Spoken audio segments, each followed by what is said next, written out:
That's right. CIA. Yeah, that was.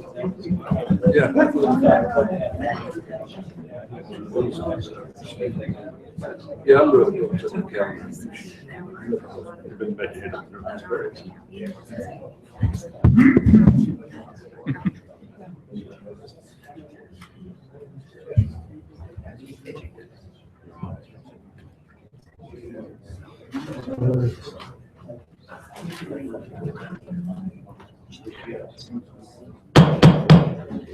The time is 7 o'clock and we'll call to order the regular city council meeting for August 9th, 2015. Elaine, if you'll call the roll, please. Mr. Jones? Here. Mrs. Keller? Mr. DeGenova? Here. Mr. Brush? Here. Mr. Schaefer? Here. Vice Mayor Hellinger? Here. Mayor Riggle? I move to excuse Councilwoman Keller. Second. Motion by Mr. Brush, a second by Mr. Schaefer. Roll call, please. Mr. Jones? Yes. Mr. DeGenova? Yes. Mr. Brush? Yes. Mr. Schaefer? Yes. Vice Mayor Hellinger? Yes. Mayor Riggle? Yes, motion carries.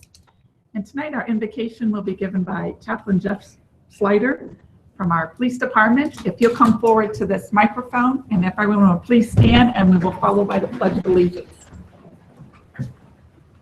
It is my tradition that before I pray, I'd like to read one passage of scripture, and it is from Proverbs chapter 14 and verse 34, which says, "Lawfulness or righteousness exalts a nation, but lawlessness is a disgrace to any people." This is the epitome of lawfulness and orderliness, and it is a wonderful honor and good word for this community, for this state, and for this nation. Let's pray. Our God and our Creator, we are so thankful that we can come before you, that we can ask your wisdom, your guidance, and your direction. We would ask that you would give sensitivity to each one here. Help us to communicate well. Help us to be open and honest with one another. And Lord, help us to have the wisdom that you have given to us. May we be always aware of your presence in these proceedings. And Lord, may you be honored in all that goes on in this place. So we dedicate this time to you and ask your blessing upon it. And we do these things in Christ's name. Amen. Pledge allegiance to the flag of the United States of America and to the republic for which it stands, one nation, under God, indivisible, with liberty and justice for all.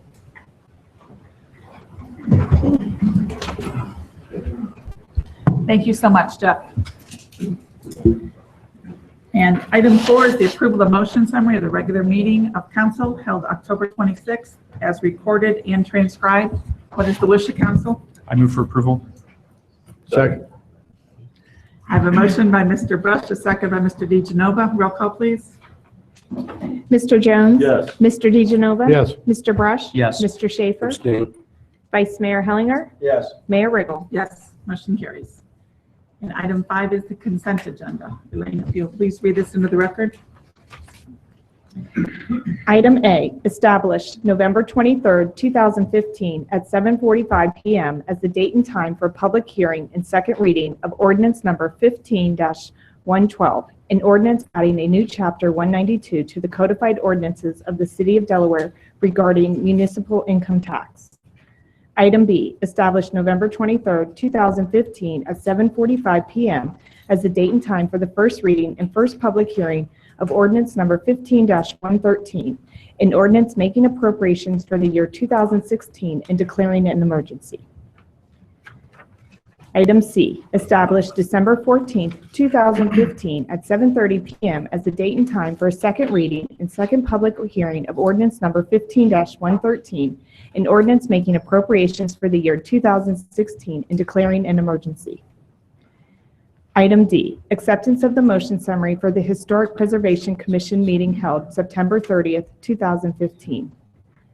Item E, acceptance of the motion summary for the Civil Service Commission meeting held October 7th, 2015.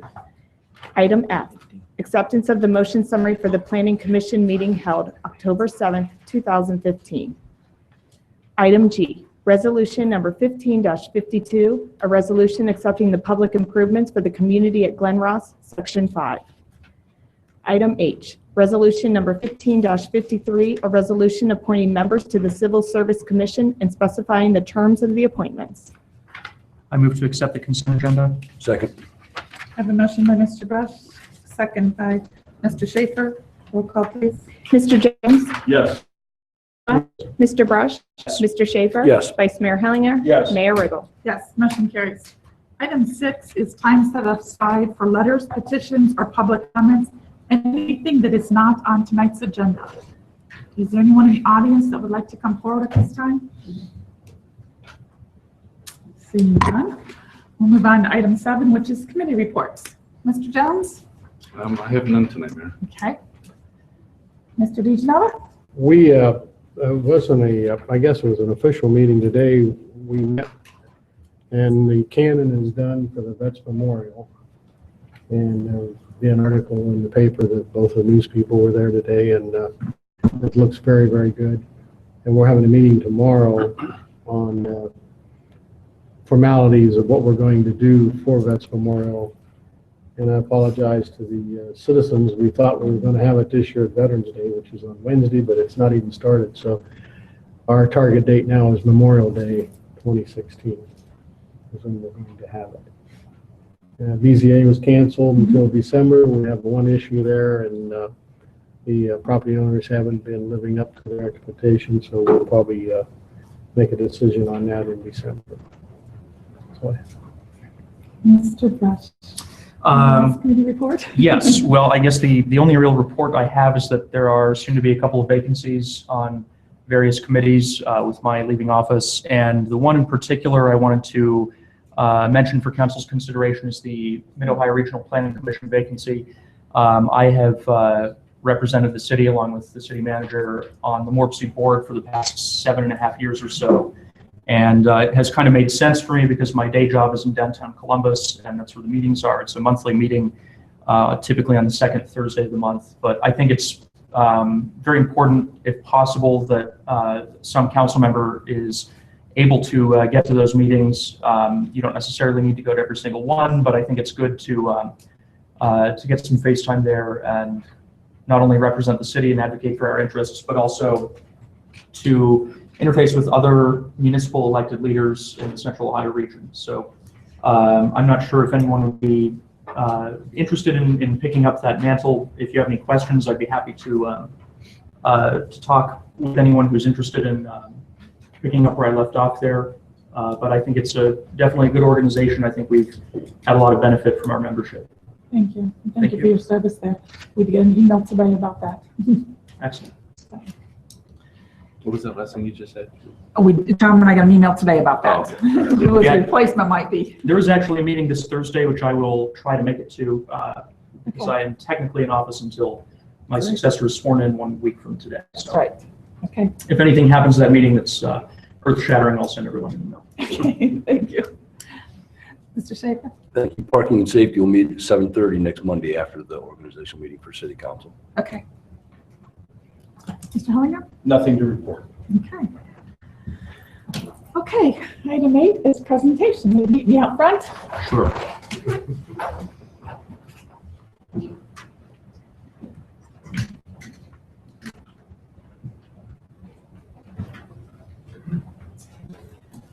We have a proclamation because it's going to be sad that you're leaving us. Whereas the city of Delaware has a responsibility to recognize occasions of outstanding significance. Whereas since 2007, Andrew Brush has represented Delaware citizens through his service as City Council Member 4th Ward. Whereas during those 8 years, City Council Member Brush served on numerous boards and commissions, including the Mid-Ohio Regional Planning Commission Policy Committee, Sister City Advisory Board, the Finance Committee, which he has served as chair. And whereas during Council Members Brush's 2 terms, the city undertook important initiatives related to the public safety, transportation, utility, economic, and community development. Whereas Councilmember Brush was and remains a strong believer in conservative financial management policies that support long-term stability. Whereas Councilmember Brush trusted public discourse and the legislative process leading to an acceptable outcome of the city and our community. Now therefore we, the City Council of the City of Delaware, Ohio, do hereby issue this proclamation to honor Councilmember Andy Brush in the City of Delaware, Ohio, and we join with our fellow citizens in recognizing Councilmember Brush committed to public service.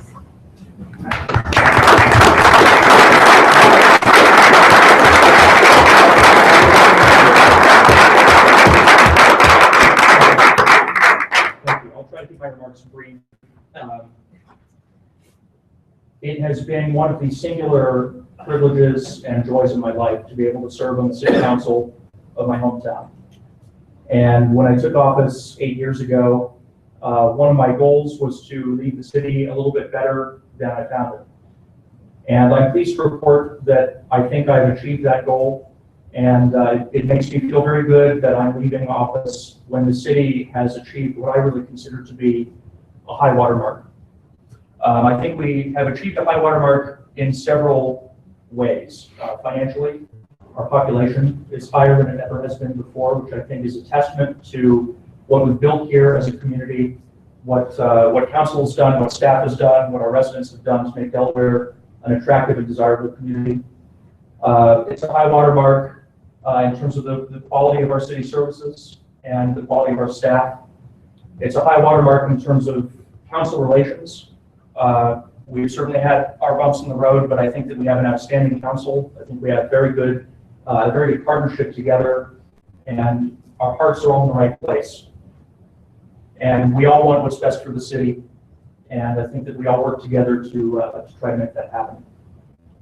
We've closed out some major projects during my time on council. We have reached what I think is an historic accord with the county government to agree on how to fund the Sawmill Parkway expansion, and that's going to lay the foundation for years of subsequent growth in our industrial park, and that means growth in our tax base.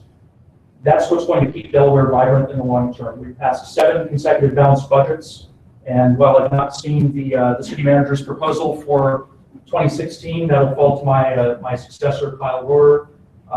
I'm confident that council is poised to pass an 8th consecutive balanced budget. Like I said, it's been a joy. I think one of the things I've enjoyed most has been the friendships and relationships I've made with city staff, with my fellow council members, with my constituents, with other people, other stakeholders in the city. And those are relationships that I will carry forward and cherish and enjoy for the rest of my life. I want to thank the voters of the 4th Ward for trusting me to represent them for 8 years. I'd like to thank my family, some of whom are here this evening, my mother and father, my youngest sister, Sarah, for their support over the past 8 years. I want to thank my fellow council members for all of your support, for your help, for your patience, for your understanding. And I leave office confident that the city is in very good hands. I think we are in very good hands with this council. We're in very good hands with my successor, Kyle Rohrer. And I'm very proud to be from Delaware. I'm proud to have had some role to play in shaping our city's history and future. And once again, thank you for the opportunity.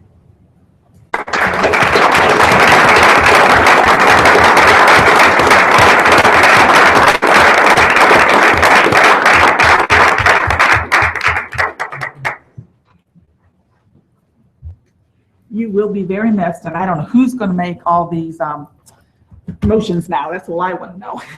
But we had a meeting, we agreed it would be Kent. Okay. I was unaware of that. Okay. Obviously, that was not that. Okay. Item 9, consideration of ordinance 15-108. If the clerk will please read this into the record. Ordinance number 15-108, an ordinance approving a combined preliminary and final development plan for the Willowbrook Christian Village at Delaware Run for a Wing H addition and dining room expansion on approximately 47.35 acres located at 100 Delaware Crossing West on property zoned POI, Planned Office Institutional. Thank you. Mr. Eflin? Under Mayor, members of council, this case is, as read, a combined preliminary final development plan for really yet another expansion at Willowbrook Christian Village at Delaware Run. I think we all are aware it's out on West William Street in proximity to Valley Side Drive. It is zoned planned office institutional. We have an aerial photograph should we need it.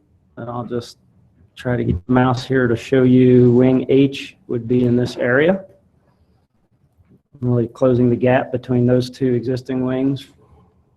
And then this plan was contained in your packet for what you can see here in red. Brown is existing, red is proposed. There's a small dining expansion, but this wing H, would be a 3-story wing and add approximately 38 units in addition to the units on the site at this point in time, but provide for some more senior housing options within our community, certainly consistent with the overall master plan for Willowbrook. It's about a 26,000 square foot addition.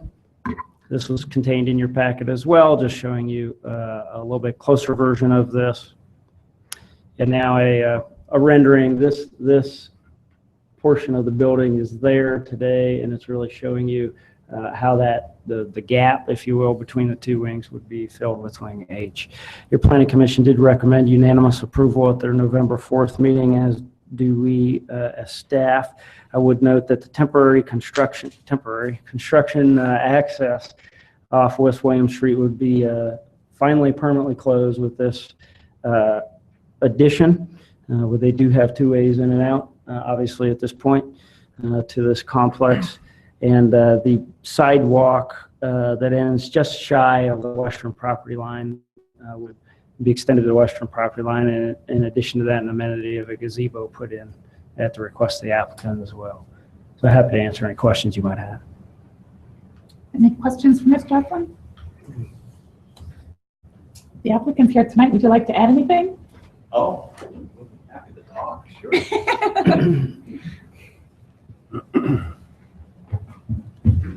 I'll be the potted plant. I'll let Larry talk. Just for the record, will you please give us your name and address? Yes, I'm Larry Harris, and I'm the CEO of Willowbrook Christian Communities, the owner-operator of this organization. You say address? It would be 100 Delaware Crossing West here in Delaware. And Dave, basically said it all. We are adding 3 stories to kind of fill in the gap of the V with the 2 healthcare centers. The bottom 2 stories will be approximately 30 rooms added to our assisted living facility, which is right there already and operational. The upper story would be 6 apartments, which are in addition to what we call our transitional living apartments. It would be for people that are sort of in between independent living and a nursing home or assisted living, with some mild, moderate services available to them. So that would give us a total of 15 transitional living apartments, and this will pretty much complete the campus. I think we're done, but I never say never. But it's our intention to finish the campus with this project. Questions? Yes, any questions? When do you think you have it completed? We'll probably be breaking ground in the spring, and about a year from there. We figure about a year for the construction, so spring of 2017. Okay. Any other questions? What is the wish of council? I move to suspend the rules requiring 3 readings of ordinance 15-108. Second. I have a motion by Mr. Brush, a second by Mr. DeGenova. Roll call, please. Mr. Jones? Yes. Mr. DeGenova? Yes. Mr. Brush? Yes. Mr. Schaefer? Yes. Vice Mayor Hellinger? Yes. Mayor Riggle? Yes. I move to enact ordinance 15-108. Second. Motion by Mr. Brush, a second by Mr. DeGenova. Roll call, please. Mr. Jones? Yes. Mr. DeGenova? Yes. Mr. Brush? Yes. Mr. Schaefer? Yes. Vice Mayor Hellinger? Yes. Mayor Riggle? Yes. Thank you. Thank you. Good luck. Way too easy. I know. Thank you so much. I think it's a good project. Oh, thank you. And item 10 on the agenda is consideration of ordinance 15-109. If Elena, please read this into the record. Ordinance number 15-109, an ordinance authorizing the city manager to enter into an intergovernmental cooperation agreement with the Delaware County Common Pleas Court, Delaware Court of Common Pleas Clerk of Court, Courts and the Delaware County Sheriff to establish a continuation of operation plan and declaring an emergency. Emergency clause, that this ordinance is hereby declared to be an emergency measure necessary to provide for the public peace, safety, health, and welfare of the city and is necessary in order to proceed with preparations to establish the continuation of operation plan and as such will be in full force and effect immediately upon its passage. Thank you. Mr. Shulman? Yes, I'm going to ask Chief Downey to come up here because he's been working on this as well. But simply put, as council knows, we're not allowed to enter any agreements with other governmental entities without an ordinance per our charter. Otherwise, this is so non-controversial and probably universally agreed upon that it wouldn't even waste your time with it. But it's basically a plan to work together with the county to make sure that if a disaster happened, operations for either or both courts could stay open. So it's a great example of us working together with them. But Chief, you want to elaborate a little bit more? Thank you. I appreciate that. And good evening. This is essentially part of our continuity of operations plan with the courts. We'll be doing this for all of our city facilities where we'll have a plan put together that should there be a event where a building is not able to be utilized for a long period of time, we will already have a plan set in motion of what we're going to end up doing. What this allows the court to do is utilize the court with the county, the facilities that they have available with them to continue the court operations. As you know, the courts have a little bit different, unique situation there as far as requirements that they're required to follow along with security purposes as well. And that's why we feel it's a very good continuity to utilize them, even though they are so close to each other. And Chief, this goes both ways too, doesn't it? That So is if they have a correct. They problem, would we'll have utilize it should there be a problem with county courthouse as well. Any questions for staff? What is the wish of council? I move, go ahead. No, go ahead. You're right. I move to suspend the rules requiring 3 readings of ordinance 15-109. Second. I have a motion by Mr. Brush, a second by Mr. Schaefer. Roll call, please. Mr. Jones? Yes. Mr. DeGenova? Yes. Mr. Brush? Yes. Mr. Schaefer? Yes. Vice Mayor Hellinger? Yes. Mayor Riggle? Yes. I move to adopt the emergency clause. Second. Motion by Mr. Brush, second by Mr. Schaefer. Roll call, please. Mr. Jones? Yes. Mr. DeGenova? Yes. Mr. Brush? Yes. Mr. Schaefer? Yes. Vice Mayor Hellinger? Yes. Mayor Riggle? Yes. I move to enact ordinance 15-109. Second. Motion by Mr. Brush, second by Mr. Schaefer. Any further discussion? Roll call, please. Mr. Jones? Yes. Mr. DeGenova? Yes. Mr. Brush? Yes. I'm sorry, I wasn't supposed to call it. Did you say further discussion? No. Oh, I'm No. sorry. Anything, you're okay. Roll I call, please. apologize, I blinked out. It's all right. A blonde moment when you were brunette. It happened. That wasn't very nice. I Nate, would apologize. you start again? Yes, ma'am. Mr. Jones? Yes. Mr. DeGenova? Yes. Mr. Brush? Yes. Mr. Schaefer? Yes. Vice Mayor Hellinger? Yes. Mayor Riggle? Yes, motion carries. Thank you. I just didn't want our meeting with Andy to end, so it's going We do number 3. Okay? I'm sorry, I thought you had mentioned, is there any further discussion? And I just went on ahead and forgot myself. Item 11 is consideration of ordinance 15-110. If the clerk will please read this into the record. Ordinance number 15-110, an ordinance supplementing the 2015 appropriations ordinance to provide additional funding for various water plant line item accounts and declaring an emergency. Emergency clause, that this ordinance is hereby declared to be an emergency measure necessary to provide for the public peace, safety, health, and welfare of the city, and for the further reason to provide for the timely purchase and funding of these potable water treatment services, and as such will be in full force and be in effect immediately upon its passage. Thank you. Good evening, Ms. Madam Mayor, sorry to interrupt. I just want to point out, it looks like on the agenda, but not the ordinance, it says water plat line items. It looks like the actual ordinance itself is correct. I just wanted to note for the record that it should be plant line items on the agenda. And I apologize for interrupting. That's okay. Good evening, Mr. Stenton. Good evening. Thank you, Mayor and Council. As the clerk read, this is a supplemental appropriation for the water treatment plant 2015 budget. As council is aware, we did start up the new membrane plant earlier this year in January of 2015. It's a new surface water, groundwater membrane plant, one of the few in the country that does treat both groundwater and surface water. Therefore, it was hard to put together a budget for 2015. We did use engineering data that was supplied to us from our engineering firm a year or two ago. We made some assumptions based on historic electrical, chemical data. They weren't as accurate as what we hoped they would be. We did fall short on our electric this year. We are requesting a supplemental on electric of $135,000, chemicals of $105,000, and an outside lab of $10,000. Majority of the electrical is based on the fact that we did start up a membrane process that is entirely pressurized system. Unlike the plant that we replaced, every part of the plant is either pumped and pressurized from process to process. This starts from the river, includes our well field, and all the way through the treatment process out to our high service pumps and into the distribution system.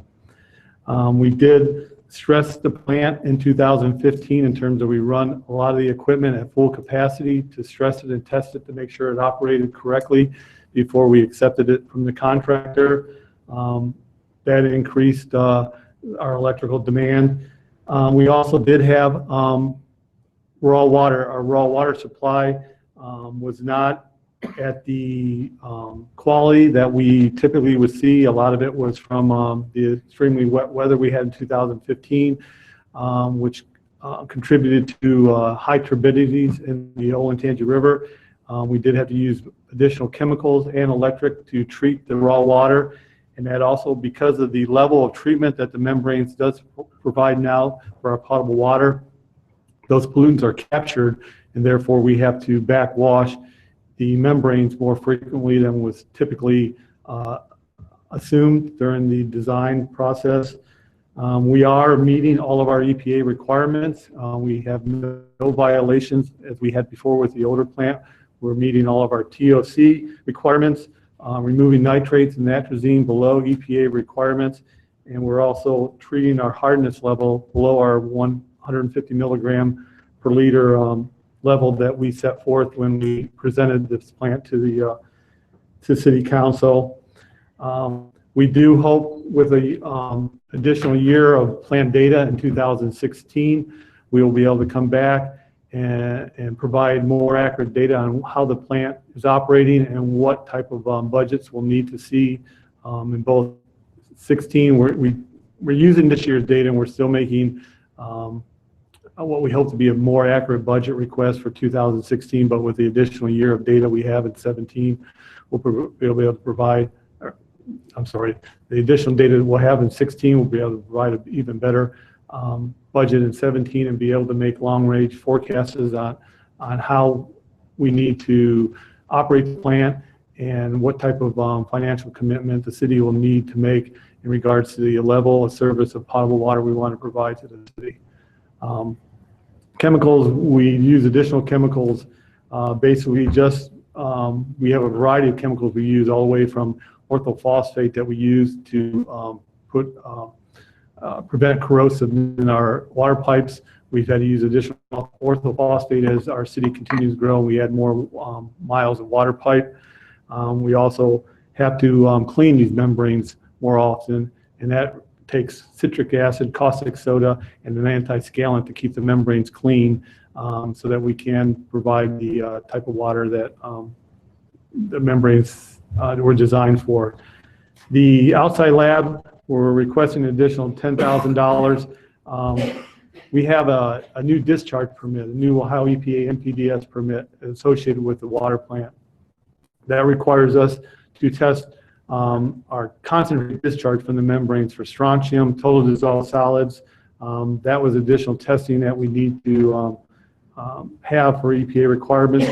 We also are required to test for cryptosporidium once a month in our raw water, and we also are required to provide a bioassay of the toxicity of the effluent, both in the river above and below the water plant quarterly, and all those additional testing in 2015 and in 16 equate to another $10,000 in costs that incurred with the new water plant. I can answer any questions, more specific questions in regards to the operation or the budget, but I am happy to report that the water plant is operating very effectively. The staff is getting more and more comfortable with operating the plant. We have, like I mentioned, no violations. We are in complete compliance with our permit with Ohio EPA like we were with the previous plant. I will tell you, when you start saying those big words, those two reporters don't write anything down, they just stop. I know they can't spell them. Yeah. So since we're using so much electricity, would this be, I want to use these solar panels somewhere in Delaware and start creating electricity. Would there be enough room out there to try to do a test pilot out there? Well, we can take a look. I know we did look at some solar panels down on Cherry Street to hopefully at some point offset the cost of the wastewater treatment plant. We could definitely look at, see if that would be viable in Riverview Park and see if there's some options for that in the future. Okay, just a thought. Even out at our well fields, might look putting in. We have a lot of open space in our well fields on Penry Road. It might be something that we could take a look at, see if that at least provide electricity to operate the pumps at the well field. Okay. Any questions? I have a question. Sure. Go ahead. Dean, what is our approximate water fund balance currently? All funds combined, which includes our capital funds, Sure. probably 6-7 million. Okay. Balance. We've had a lot of discussion about the impact of this, and it's really more operational type of cost, perhaps being a bit higher than what we had anticipated. As Brad said, it's going to take a little bit of time to get familiar, but we do have sufficient reserves to. Sure.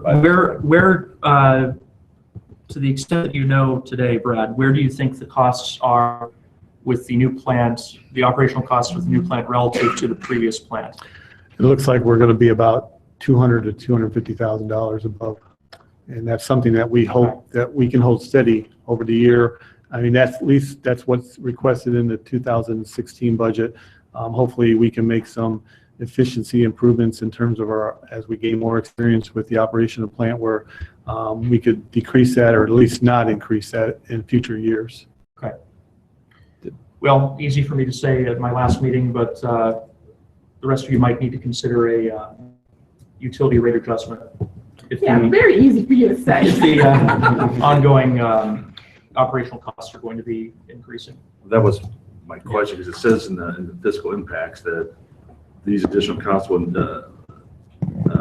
could lead to a rate increase in 2016, which we're going to talk about. Any idea what percentage we're talking about? I think what we're trying to get a better handle on, Chris, and this is something we'd spoken about earlier today, is taking a look at what we think these going another year, probably perhaps a modest increase in 16, but getting a better handle on what those fixed costs are going to really be, what our new kind of equilibrium is going to be at that plant. I mean, we were spending about $167,000 on electricity in 2012. We're budgeting $460,000 in 2016. So there's a much higher cost there, but that's what we need to get a better handle on. So just so I understand this sentence, because you list the $250,000 broken down into those three categories. Then the sentence says these additional costs will necessitate a rate increase. These costs meaning that $250,000, or these costs meaning what Amy just asked you about the increase over the previous plan? The increase is for this year, and then we expect to hold steady on the $250,000 in future budgets. We've been, I think it's been 3 years since we've changed our utility rates, and we've done pretty good, even absorbing some inflationary costs, but this was a bit more of a bump up than anticipated, and so as Tom said, I think we'll probably, and then we'll have a similar situation, even though it's not the same driver in our refuse and sewer funds. Again, we've gone 3 years without changing those. I think to get back to that equilibrium point, we're going to need to bump them up a little bit, not much more than inflation. I think in 2016, maybe 3-4%. But on the water side, we'll have to look a little bit longer term. I know where we're at with refuse and sewer, but we'll just have to gauge what this means long time, or whether it's at some bump ups next year, but then we're able to level those off a little bit more. So during the budget process, you'll have some. Oh yeah, absolutely. Okay. Yeah. Thank you. And prior to that, then we'll probably look at it at the finance committee. We'll Yeah, the probably- timing typically of what we would do with utility rate increases is we'll go through a budget process, and and it'll have a projected revenue increase this year, which it didn't in past years, but normally it's the first part of the subsequent year where we'll have these three readings and we'll go through all that. Any other questions? All right, what is the wish of the council? I move to suspend the rules requiring 3 readings of ordinance 15-110. Second. I have a motion by Mr. Rush, a second by Mr. Schaefer. Roll call, please. Mr. Jones? Yes. Mr. DeGenova? Yes. Mr. Brush? Yes. Mr. Schaefer? Yes. Vice Mayor Hellinger? Yes. Mayor Riggle? Yes. I move to adopt the emergency clause. Second. Motion by Mr. Rush, second by Mr. Schaefer. Roll call, please. Mr. Jones? Yes. Mr. DeGenova? Yes. Mr. Brush? Yes. Mr. Schaefer? Yes. Vice Mayor Hellinger? Yes. Mayor Riggle? Yes. I move to enact ordinance 15-110. Second. Motion by Mr. Brush, second by Mr. Schaefer. Any further discussion? Roll call, please. Mr. Jones? Yes. Mr. DeGenova? Yes. Mr. Brush? Yes. Mr. Schaefer? Yes. Vice Mayor Hellinger? Yes. Mayor Riggle? Yes, motion carries. Thank you very much. Thank you. And item 12 is consideration of ordinance 15-111. Ordinance number 15-111, an ordinance supplementing the 2015 appropriations ordinance to establish additional funding for the airport one runway extension project and declaring an emergency. Emergency clause, that this ordinance is hereby declared to be an emergency measure necessary to provide for the public peace, safety, health, and welfare of the city and to secure contract bid pricing beyond the agreed upon bid guaranteed time period, and as such will be in full force and effect immediately upon its passage. Good evening. Thank you, Madam Mayor, members of council, Councilman Brush. And I am reporting tonight on the airport. I think we tried to keep you up to date on the airport runway extension project, and no pun intended, but this project's finally getting ready to get off the ground. And we are, as we did report earlier, we did receive the FAA grant fund for $4.25 million. And we have secured a contractor, which we are ready to enter into contract. In order to do that, we need to appropriate funds this year to be able to enter into that contract this year. Prior, I reported that it was originally perceived by FAA. This project will be extended over a 3-year period. At the beginning of 2015, they changed their formula and wanted the entire project in a single grant application, which was subsequently submitted in July, approved in September, and we're here tonight ready to move forward on this project. It does require us to advance the funding for the contractor, K-West, and our airport consultant providing the construction engineering, construction inspection for the entire project. Did have funded through the CIP the funds for the local contribution over 3 years, and what we're really doing is bringing all that forward into 2015 so we can go ahead and execute the contract and move forward on the project in 2016 and be complete in 2016. Our contractor initially gave us a 60-day bid guarantee on his prices and a 45-day extension. We're now 81 days outside of the second extension, but I did contact Mr. Graffiti last week. He did indicate that he is continuing to hold his price, assuming we can enter into contract within the next week or so, and that he will continue to hold his schedule and have the project completed as well in 2016. I can answer any questions regarding this. All the monies will be repaid back to the funds once the grant, and we're on 90/10. Yeah, we'll be 90/10, responsible for still 10% of it. Yes. Yeah. I don't know if you have any questions about Bill with the project. I want to explain how we're handling this change. Okay. No, I understand that. And Because this is kind of one of these things we hadn't anticipated. And we anticipated doing the project, but all our capital planning showed that over a 3-year period. So our 10% would come in $100,000 a year or so. But moving it forward, rather than going back and cutting back on some of our other planned CIP improvements, I think this is probably a good example of an opportunity to utilize that fund reserve that we created last year. It's $800-some-thousand, and it represents 5% of our general fund. So as I explained this, what we'll do is we'll pull that incremental amount out of that fund, put it in. It goes into a couple different funds if you notice on the ordinance, but that's just keeping track of it. And then as we otherwise would have allocated money in 2017's budget for this project, we'll use that same allocation, but refund it back to that reserve fund. So basically, it's just spreading the impact of this over a 2 or 3 year period like originally intended, instead of having to make changes elsewhere. And ultimately, we'll put it all back into that reserve fund. So that's, I think I said it's probably good. I know we talked about that when we created that fund, what might be an opportunity we might utilize. And I think it's probably one of those somewhat unanticipated, and enables us to level things off and deal with the situation. It's good, especially at this time of the year when we're getting ready for the budgeting and next year's budget. Good program. In this ordinance, trying to scan it real quick, it does specifically state how It authorizes that, Chris. I mean, it sorry? talks about the reserve fund that. being reimbursed. Reimbursed. Right, and it says under the one, I think the fourth or fifth whereas 2016 and 2017 CI budgets will be amended to reallocate previously designated city FAA grant matching funds back to the reserve account fund to reimburse the fund for the 447-451 advance approved as part of this ordinance. But does it specifically say that it's only going to happen via the transfer from the grant? I mean, is there a way that it cannot get reimbursed for any, for Well, snafu that? we're not getting reimbursed by the federal government for the 447,000. That's our portion. That's our of it. 10%. Right. And so then my understanding is they're just paying their 90%. We don't have to spend the 90 and then get 90. We just spend. It's a little confusing with the way the ordinance has the sections in it, but the first one, section 1, the 447 is to take the money out of the reserve fund. This represents our 10% and put it in the general fund.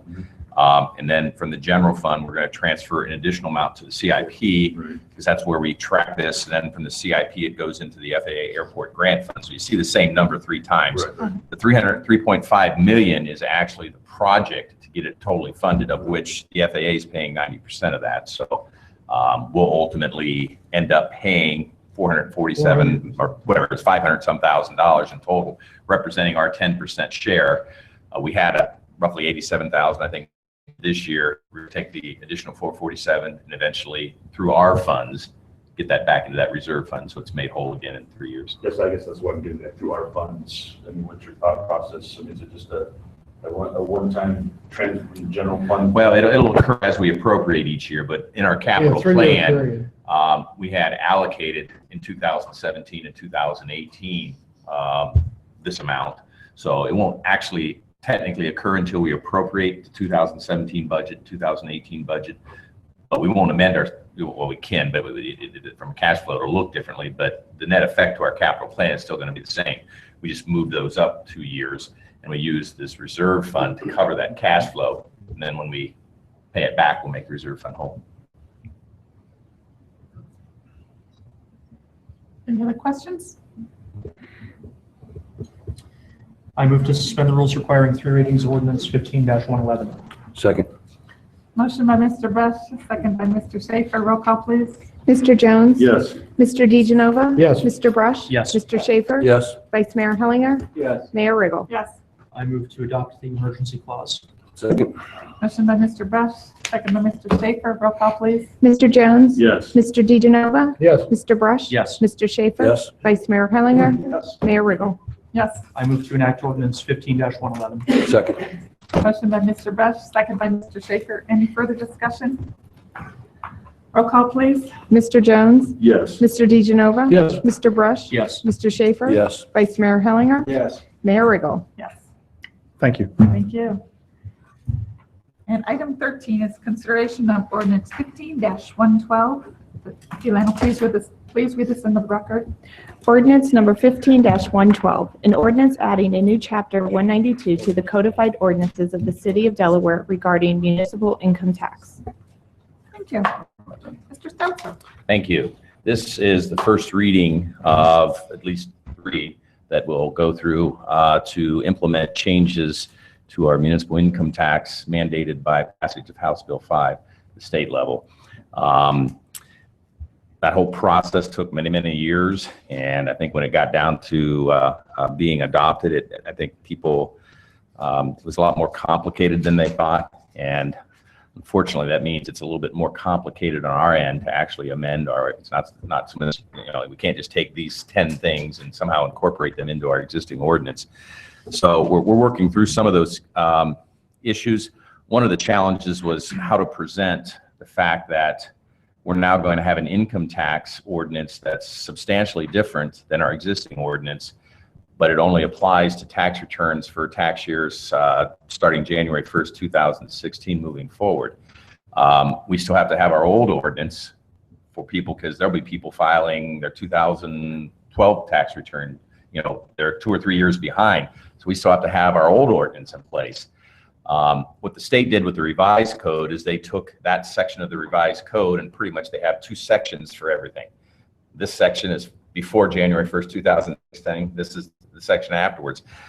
We talked about it a little bit as staff. I thought that's going to be awful clumsy to try to deal with that. So in lieu of that, what we elected to do was to actually establish a second Chapter 192, keep the existing Chapter 191 in place as is, and then the new one would represent the mandated changes that are part of House Bill 5. And that's the way we're approaching it. So the ordinance in front of you is to actually adopt a new Chapter 125 or 192. And that ordinance, and this is the challenging part, we're trying to take our existing ordinance and highlight new language and scratch out, you know, deleted language, but it's not so easy to do. But that's our goal, and that's so that we can make it pretty clear what's changed. Now, fundamentally, the major significant changes that were part of House Bill 5, I did send out today an electronic copy of a summary, just a bullet point summary of the major changes. You lost me totally, just, you know, I did read that one. I was totally confused. Well, you wait till you see the ordinance language. It's, I was thinking about it before, and in a way, I kind of, I think we're going to introduce some IRS-like language into our tax ordinance. In the past, our tax ordinance was pretty brief and pretty straightforward. Now we've got certain definitions that are 2 pages long of a topic. But and the language is, we've actually reached out and we knew it would probably there would be some public entities, some cities kind of combining and looking how best to address this. We saved some money. We didn't go out and hire the attorneys to specifically do ours, so we kind of gleaning off everybody else's. I think we've got a pretty good boilerplate tax ordinance representing the changes I think we can incorporate. But beyond just the task of amending our ordinance, the effect of House Bill 5, what does that mean to us? As we've explained over the years as this was materializing, it's really not going, and it's hard to measure, but it's not going to substantially impact us. Some of the bigger changes that some cities or, you know, their tax revenues are going to go down is a loss carry forward. In the past, they didn't allow businesses to carry losses forward. We did a 3-year loss carry forward. Now it says 5, so it's not going to be a significant change. One of the other major changes is that they have what they call a casual entry law, where in the past it was 12 days. If you don't live in the city and you work for a company or whatever else, you know, if you work more than 12 days in the city, you got to then pay City of Delaware income tax in those 12 days. Well, now that's pushed up to 20 days. But the reality of it is we can't really track that anyways. We're somewhat subject to the honesty and integrity of the employers that are operating here because we have no way to audit it or anything like that. But it does make it such that there might be some construction projects or whatever else where you might be $1 million worth of wages paid to build that. We may not get taxes on $1 million because not all those, you know, people are there less than 20 days. Some of the individual people working, you know, they're not going to withhold on that. Most of the other changes, though, are really defining S corporation and how it's taxed at the S corporation level, at the individual level, and it's quite wordy. But the way we hope to approach it, now I did attach and I sent it out today, the actual proposed Chapter 192. We're going to try to clean it up a little bit and make it a little bit easier if you so desire. It's pretty boring stuff, but to see what the new language is versus what we had, and so that we can entertain questions that you may have. The changes are mandated, so it's not like we can't not make them, but like I said, it's still that initial challenge of trying to make some pretty complicated type of wording changes into our ordinance and do that and hopefully make it such that everybody can understand. One of the other things we kind of came across as we were going through this process is, you know, what evolved out of this kind of standardized boilerplate income tax ordinance was that there's some better language for things that aren't mandated changes that I think we'd like to incorporate into our ordinance. They're not substantive changes to our tax, or not that people are not going to pay more or less or whatever else, but I think it helps clean up the language. Again, our approach is initially we're just going to do the mandated changes, partly because we do have a section in our existing ordinance. It'll probably be in a new one that says we do have a tax board of review that reviews changes to our tax ordinance. So once we get past this initial mandated change, I think we're going to maybe approach it sometime mid-year next year and look at picking up some of these other logical changes, perhaps go through a tax board of review, explain why this verbiage makes more sense and what it does or doesn't do, and go through that more traditional process with that. We don't have an active tax board of review in place right now. And I don't know that would make any difference with these changes, because it's not like they could vote not to make them anyways. The state says we have to make them. And so we move forward in that fashion. The general intent of House Bill 5 was to kind of standardize municipal income tax collection efforts and what statewide, and perhaps it does it, but in doing so, I think it's created a different level of complication. But we'll just have to see how that all plays out. Again, we'll go to at least 3 readings, and hopefully before the next reading, we'll have a little bit more of a summary so you can see what's actually changing and then look at it from that standpoint. So this goes into effect when, June 16? It's January 1st, 2016, but it's like for individuals, it won't be until you file your 2016 return, which to us would be in 2017. Depending on a fiscal year of a business, it'll be down the road. But the ones that do start kicking in is for withholding for businesses operating in Delaware. So that's like the JED project out there. They would be subject to the one prior to, not this one. Well, they will it'll be mostly after. Because there's not really much activity just yet out there. And we have the attorney for the JED recognized that we're going to have to amend the JED tax ordinance because it originally mirrored our ordinance.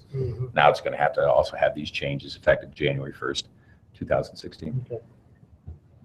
I just have a couple comments. The first is that if this is going through, it's probably going to need an emergency clause because it won't be adopted more than 30 days prior to January 1st. So in order for it to take effect by the first of the year, that'll need to be added to a subsequent draft of the legislation. We had talked to Darren about that, and one of my questions is more of a legal question. If it's even subject to referendum, because it's mandated state law. So, that 30-day usually is a 30-day referendum period. But if that ultimately comes back that he feels that, yes, we probably should, then we may change one of the readings to one of our special, or put an emergency clause in. Okay. And then the second thing is my recommendation would be that something be incorporated into this legislation to sunset and eventually remove Chapter 191 at some future date. I don't know what the statute of limitations is for. Right.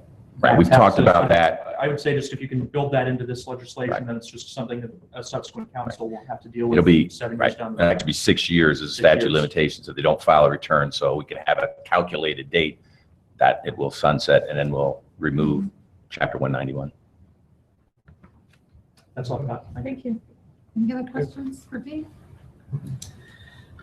Okay, council or city manager report. Yeah, just a couple of brief items. We're working on the budget, and that is supposed to be, our plan is to have that to you on this Friday. However, there is a chance that it might be Monday because the 15th falls on a Sunday, but our aim is to do it on this Friday. So the Ironman sold out in less than a week. And that is a real milestone. It was one of the second, it was the second fastest sellout of any 70.3 series since the Chattanooga race that they did. So we're very pleased about that. We're going to set up a steering committee in the next couple of weeks. We've got a conference call with the Ironman folks next week to talk about setting up the steering committee and getting things organized for the big event next year.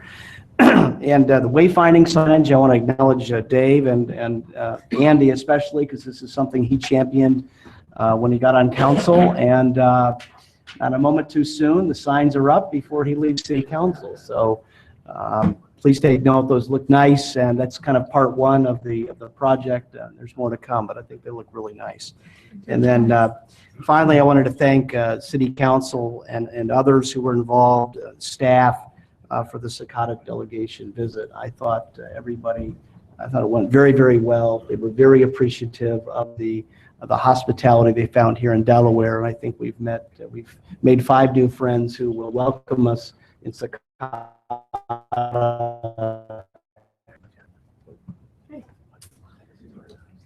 Mr. Jones, council comments?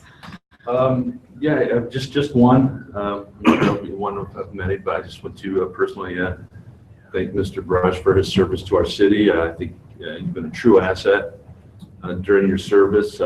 I challenge anybody in Delaware who knows the charter of Delaware better than Andrew Brush. You're probably one of the best critical thinkers I've ever encountered in my life. Typically, when you meet a critical thinker, they're usually not very good listeners, but you're an outstanding listener as well. Those two, in my experience, they usually don't go together. And always totally respectful of other people's opinions. So that's a compliment to you and to your parents. Not only do I appreciate your service, but more importantly, I appreciate your friendship that I've developed with you, and I mean that. So it's always more important to me than anything else. I wish you nothing but luck in the future. There's no doubt you'll continue to be successful, and my gut tells me we'll see your name on the ballot someplace in the future. So I thank you for your service and your friendship. Thank you, Chris. That's all, Mayor. Mr. DeGenova?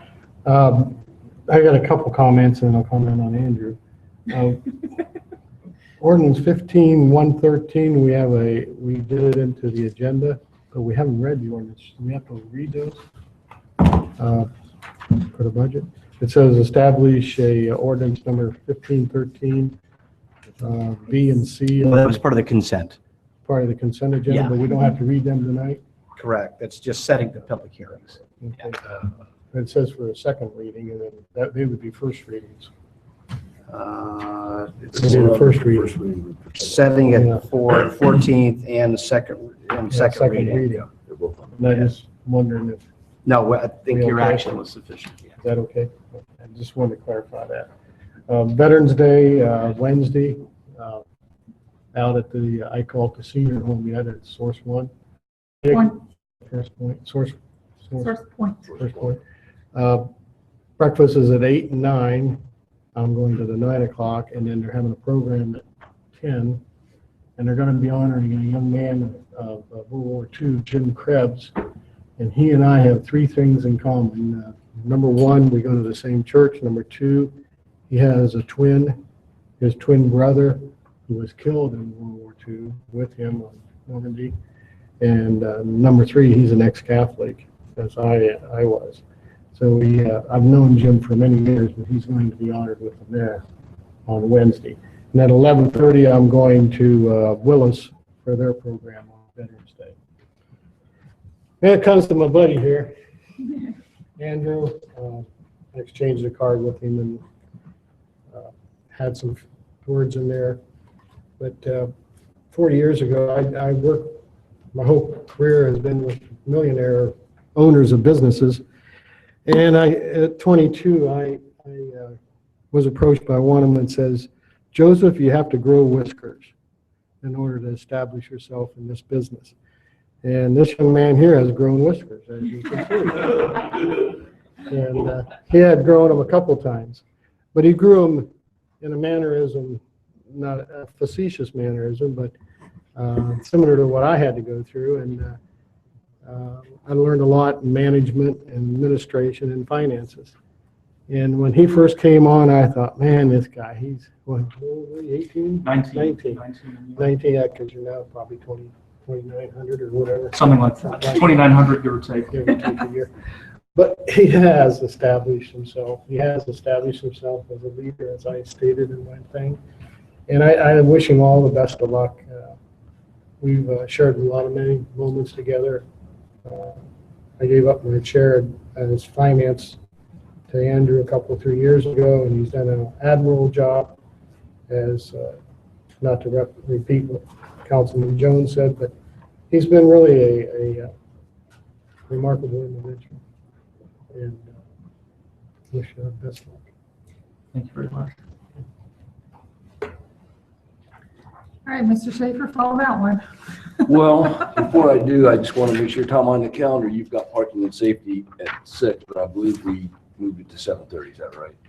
Monday night. Yes, I'll double check with you. Yeah, I just want to make sure, so. At what time, 7 or 7:30? 7:30 after the organization Right, meeting, okay. so we'll just go and skip after that. And then I too, of course, want to thank Andy for the things that I really appreciate about Andy is he's very informed about the issues that come before council.